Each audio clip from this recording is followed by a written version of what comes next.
Here is how to remove a watermark from your AI generated video or image. Let's get started. On CapCut, you can either import an already made video or you can upload an image into CapCut and animate it. And that's what I will do. I will import my image, though it's not necessary you upload the image from media. I will delete the image from the timeline, then locate AI media. I will click it. I will locate AI video. I will click on the plus icon to import my image. I will add this prompt, animate this image. Though you can add more details. Confirm if you have enough credit to generate the video. I will use the Dreaminal Seedance 2.5 module. You can check other settings, and once you are done, click on generate. Let us wait. The speed depends on your internet. It's in. Let me play it. This is Chinese language, though that's not our focus.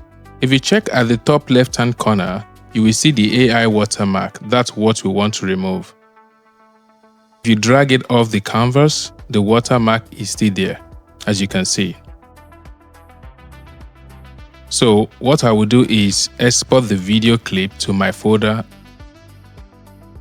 and then delete the clip generated. Then I will import the clip again to CapCut. This is here.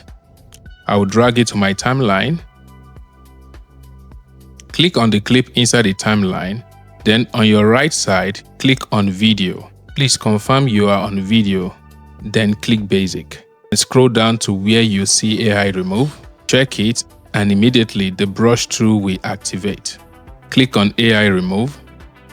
I will expand the brush tool, though you can choose other tools you may want to use instead. But I will stick to the brush tool.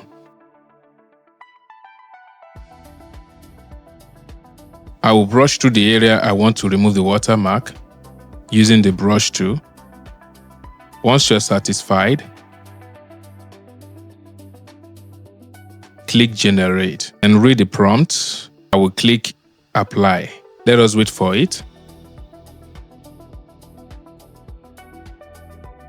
And then done. Let me play the video back. You can see, if I drag the video off the canvas, no watermark again, and also on the clip. And that's how to remove a watermark using CapCut AI. If this helped you, hit the like button, subscribe for more useful CapCut and tech tips, and I will see you in the next video.